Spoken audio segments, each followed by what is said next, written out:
Hello, it's the Queen of Filth, Dani Brown here, and I am not reading one of my stories right now. I am going to read one by Matthew V. Brockmeyer for Lex Jones' Christmas ghost story thing. I'm a bit further with my Christmas jumper than I was this time last year, if you saw it. I've just been busy and sick, so I haven't really had much knitting time.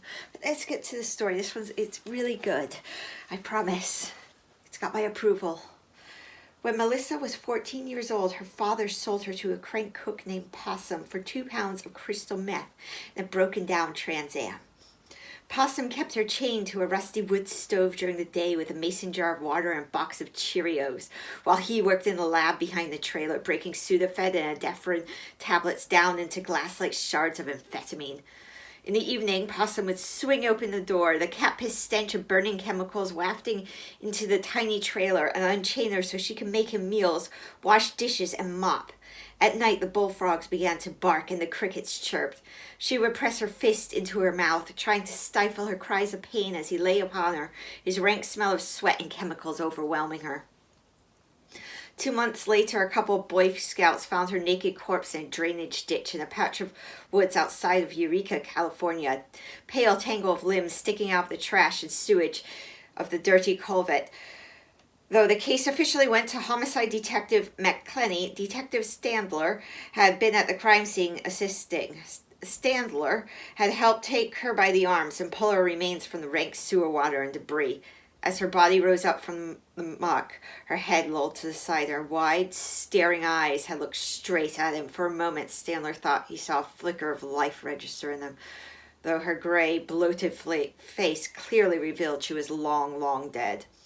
Standler settled deeper into the seat of his car and flipped open the battered copy of Hamlet, scrolled down the long list of names he had scrawled on the last page. What a fucking week. Suspended and out on bail, looking at manslaughter charges. He was parked in front of the police chief's suburban home, waiting for the fat fuck to arrive home from work. He eyed the long list and sipped from a pint of wild turkey, washed it down with a warm Budweiser, and thought to himself, someone who could do something like that to a 14-year-old girl, how can you let someone like that live? Who would possibly miss them? Who could possibly care? And no one had. Nobody missed that piece of shit Possum. 2 weeks paid administrative leave was all Standler had received after he emptied his service revolver into the sick degenerate's face.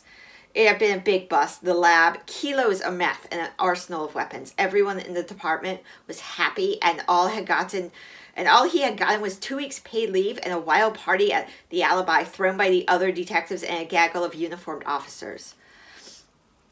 When the inquest asked him why he had gone out there outside his jurisdiction to that backwoods no man's land, he had simply replied he was following up on a lead from an informant. What was he going to say? That a ghost had told him where to look? That the little dead girl had come back from the grave and told him that in the dark, pre-dawn hours at twilight time, between sick, drunk, and excruciatingly hungover, he would awake, lacquered in sweat, his wife snoring loudly beside him, the room spinning, his heart threatening to break free from his chest. And there she would be, a frail little girl at the foot of his bed, her stick-figure limbs draped in a white nightie, its hemline stained in dark crimson streaks. The first time he had seen her, he had screamed, horrified, the raspy noise of his own startled voice burning his dry mouth and throat. His wife awoke and shot straight up in bed. What is it? What is it? Standler blinked, his alcohol-swollen eyes. Only darkness. The girl was gone. There was nothing. Nothing, honey. It was nothing. Just go back to sleep. I just had a nightmare. 'Kay, honey. His wife had rolled over and immediately began snoring again. He lay there till the room grew pale in the morning light, his flesh tingling, wondering what he had seen, if he was going insane. The next time the little girl had appeared, he was calmer. He blinked twice quickly, expecting her ghostly form to disappear like last time. But she didn't disappear. She remained there, looking down at him with her cold eyes sunken deep in their dark sockets. He stared in disbelief. Was it real? Could this pale figure possibly be real? That's when she had stepped up to him quickly. Her blue lips parted and she began to speak.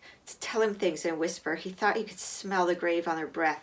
She murmured in his ear about the night her father had sold her to Possum. It had been a dark night, deep in the backwoods of southern Humboldt, past the mountains of Elder Point and Bloxborough, in a place that didn't even have a name, near Xenia, on the Trinity border, where it snowed in the winter and the cold mornings found the hills hardened in ice.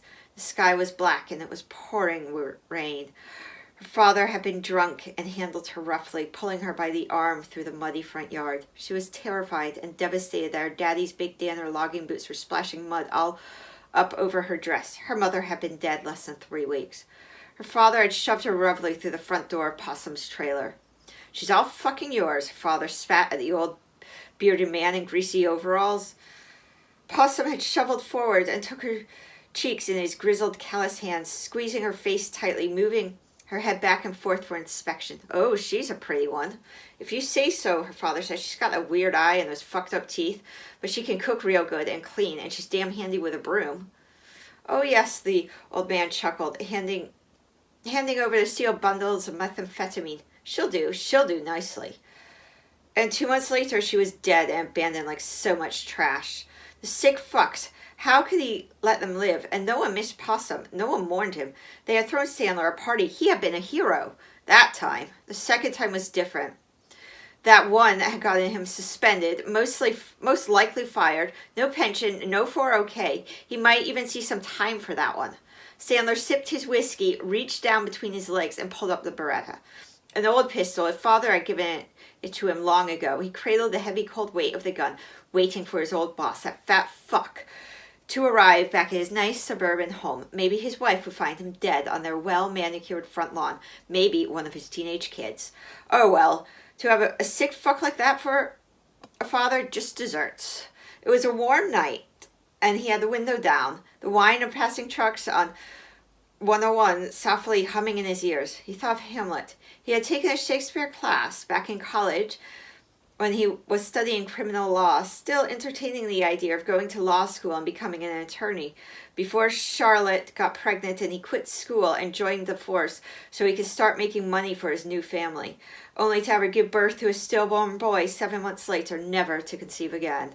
Hamlet, the tale of the haunted Danish prince, had always stuck with him, standing atop the castle parapet, the ghost of his father crying out for him to avenge his savage murder. Ghost. My hour is almost come when I'm to sulphurous and tormenting flames must render up myself. Sandler always wondered, was Hamlet insane? But no, that would mean they were all insane. Horatio, Marcellus, Bernardo, they had all seen it. They couldn't all be insane. It had to be true. The ghosts had to be real. The second time the little girl told Sandler to kill, things hadn't worked out like they had with Possum. My father, she whispered. Kill him. And how couldn't he? Anyone who would do something as sick as sell their own daughter surely deserved to die. She described his car, where he would be, the pound of meth Sandler would find in the trunk, the Glock he always kept under his seat. Sandler waited at the Red Lion Hotel on Broadway, right where the little girl had told him to. And just like clockwork, the car rolled it right into the parking lot. Sandler had been amused at the look of surprise on the man's face when he strolled up with a .38 leveled right at eye level, squeezing a round off before the jerk even had a chance to utter a word. But there was no meth in the trunk, no gun under the seat, and it ended up it wasn't her father at all. At least that's what the investigators said. They claimed it was just some businessman from Santa Rosa. But when Melissa appeared before him the next night, shimmering and ghastly in the moonlight, she told him no, it had been her father. They were lying, all of them. Lying liars, the little girl had whispered to him with her pale blue lips and graveyard breath. They had tried to hide it. It was a conspiracy, and they had fired him because the police chief was in on it. That's why the police chief was next. He had to go. That's why Sandler sat in his car outside his house, a pistol cradled in his hands. He had to kill his old boss off that meth-dealing, slave-keeping, degenerate son of a bitch. And there was more. There were many of them, the frail ghost had murmured. His wife was one of them. She made the list. She was a cheating meth whore, fucking the whole department for crank. The little girl had told him all about it late at night, moments before the morning, when the earth swelled silent and cold and his heart beat so it threatened to leave his chest. Yes, there were many of them, a whole list, and it was a long list. Well, I hope you enjoyed that. Merry Christmas. Bye-bye.